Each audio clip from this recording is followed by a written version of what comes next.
Bonjour et bienvenue à tous dans notre émission culturelle et musicale Impact. Comme à notre habitude, nous avons sillonné les routes de France pour nous réveiller ce matin en plein milieu de Lyon, dans le 6-9. Et oui, entre les différentes soirées, events et concerts, les Lyonnais ont la chance d'avoir un très fort patrimoine hip-hop. Avec l'équipe d'Impact, nous avons pu rencontrer Norea, une jeune rappeuse de Lyon que vous pourrez découvrir vous aussi dans notre séquence Train de vie. Mais tout de suite, on s'envoie l'interview exclusive de Kimani, un jeune DJ Lyon. Let's go!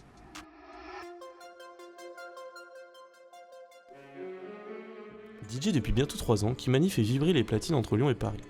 Avant de faire danser les foules, c'est sur le béton qu'il s'exprimait. Pendant plus de 10 ans, il a pratiqué le breakdance, un art dans lequel il croisait déjà la route de nombreux DJ. Il baigne dans la culture hip-hop. C'est vers ses 16 ans que le déclic se produit. En découvrant l'ambiance des clubs, il est frappé par l'énergie que les DJ transmettent à la foule. Il accroche tout de suite à la vibes. Grâce au pass culture offert par sa copine, il s'achète sa première platine. Et c'est dans sa chambre que tout commence. Il s'entraîne encore et encore jusqu'à trouver sa voix dans le mix.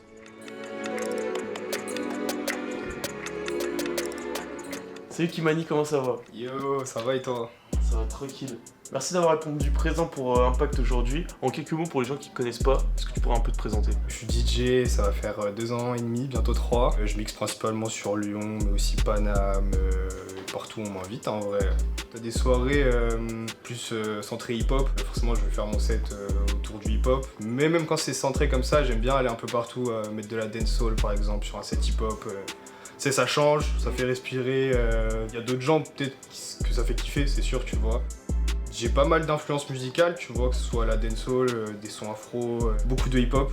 Mais après, tout dépend de l'énergie et du style de la soirée, tu vois. Déjà, depuis que je commence à tourner un peu en soirée, etc., je me suis rendu compte que c'est un monde qui fonctionne beaucoup au réseau. Par exemple, pour Plavas, ça a fonctionné comment? Ils m'ont vu sur un set, ils ont aimé l'énergie et on a commencé à bosser ensemble, tu vois. C'est beaucoup en fait des affinités, on aime bien ce qu'on fait mutuellement, on est complémentaires, du coup souvent ça se fait comme ça. Les scènes qui m'ont marqué, c'est les premières soirées que j'ai organisées avec des potes dans ma ville natale à Chalon-sur-Saône. On avait une friperie en ligne et avec on organisait des événements dans la ville, tu vois, pour des chants dans la rue ou après des battles de danse. Je sais qu'au tout début, quand j'ai commencé à mixer sur des soirées assez réputées, je préparais mes sets de A à Z limite.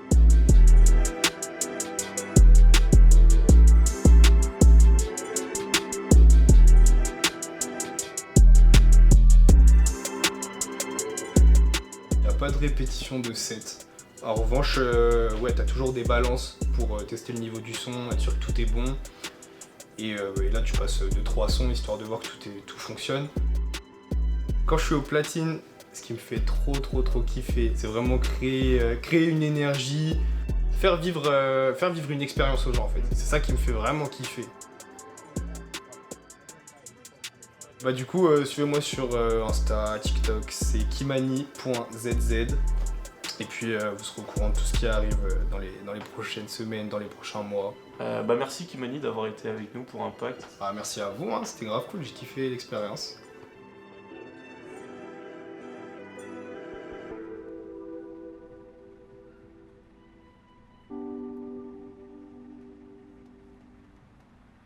Et oui, c'est ça la culture, propager des émotions et de la musique, les partager avec des inconnus.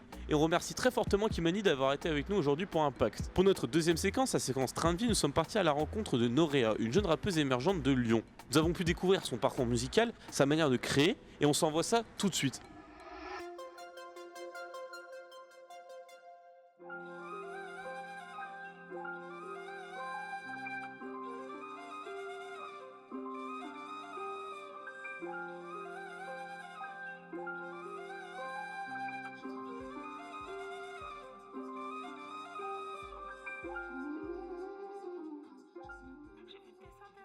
quand je vais au studio, j'aime bien écouter les artistes qui me mettent de bonne humeur. Quand je vais au studio, j'ai envie d'avoir des mélodies créatives, des choses que j'aime bien chanter pour réchauffer ma voix, etc., me mettre dans un bon mood. J'ai compté chaque minute de sommeil, compté chaque centime de soleil. Généralement, je pars avec un ou deux amis à moi, ou des fois j'y vais seule. Je te parle du haut de mes vambas, je fais un métis de mes chibas. Tout ce que j'ai, moi je le mérite. Et j'ai pas attendu qu'on me valide. Et j'ai plus d'un livre dans ma valise. Mon cœur est détectable comme une balise. Et je me revois. J'avais pas mal de mal avec la scène, puisque le studio c'est vraiment une bulle dans laquelle tu te mets un peu dans ton univers musical, t'écris, tu fais tes mélos, tu recherches tes instrus. Et c'était un peu la partie que je préférais, on va dire, dans le taf d'artiste. Le fait de m'enfermer au studio, ça m'a pas trop servi pour la scène, mais au final, j'ai fini par maîtriser entre guillemets les deux. Tu dis que t'aurais fait, mais une fois que j'ai fini le taf, pour ta fille, bizarrement, là tu répondais hop. T'es plus un hater, t'es devenu un fan, hein. T'as pas fait la réponse, tes mélos sont fadins. Tu dis que t'aurais fait, mais une fois que j'ai fini le taf, pour ta fille, bizarrement, là tu... Souvent, quand je vais au studio, j'ai déjà un son que j'ai écrit qui me tourne en tête. J'ai pas vraiment de processus, on va dire, j'ai pas vraiment de rituel quand je vais au studio. Le principal c'est de faire mieux. J'ai déjà ce qu'il me reste à faire. T'inquiète pas négro, j'ai pris du ferme. J'ai vu des centaines de portes fermées. Quand j'écris un son et qu'il me tourne en tête, je sais qu'il faut que je l'enregistre. Je sais qu'il faut pas que je le laisse traîner dans mon téléphone et c'est ça qui me fait aller enregistrer. Que je suis dangereux, car vouloir me tester c'est dangereux. Je vis pour ma mif et mon gang. Je suis trop d'esprit, je les rends dingues. C'est trop le bordel dans mon Banks. Je crois que dans ma tête on est 15. J'ai gratté un 16. Ça m'arrive aussi d'arriver en studio et de repartir sur quelque chose que j'avais pas forcément prévu. Ça veut dire, là j'ai envie d'enregistrer un son A. Si j'arrive et qu'en fait je suis dans un mood où ça va me faire écouter une instru qui va beaucoup plus me stimuler artistiquement, entre guillemets, bah, je peux faire sur ce son-là. C'est bien que si t'es riche, et c'est pour moi, ça fait des délires. Ouais.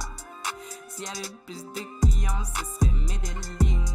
J'ai rappé pour m'éloigner, je crois que t'as capté les lignes. J'ai failli me noyer trop de fois, ouais, j'ai capté les risques, mais déjà ce qu'il me reste à faire. Je vais au feeling, je suis pas bridée en tout cas dans ma façon de taffer en studio. Pour moi, ça doit être du plaisir avant tout, puisque ça se ressent dans le son en fait. J'ai vu des centaines de portes fermées. C'était trop machine, c'était trop prise de tête, après ça sonne pas pareil, donc j'essaie de prendre un maximum de plaisir en vrai, et puis si ça plaît tant mieux, sinon j'aurais kiffé quand même quoi.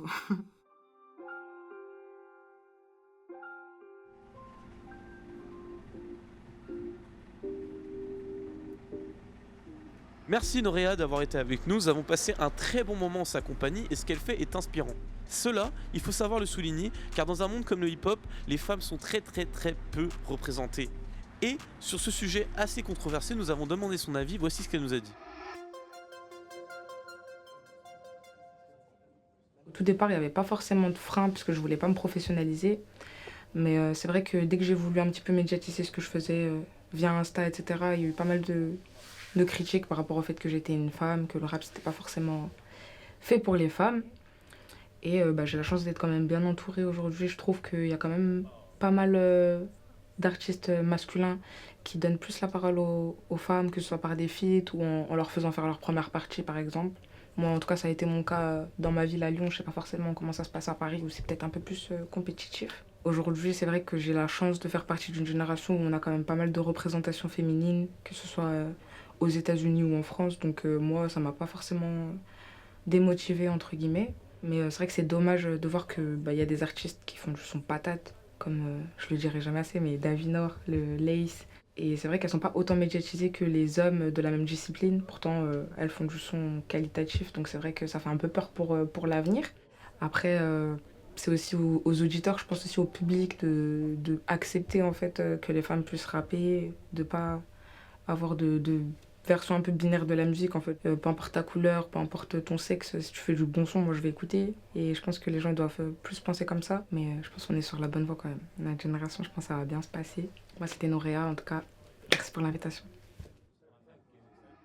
Merci à vous de nous avoir suivis sur cet épisode d'Impact en direct de la ville de Lyon. On remercie très fortement toutes les personnes qui ont aidé au bon fonctionnement de cet épisode. Et on se retrouve la semaine prochaine pour un tout nouveau format. Ciao.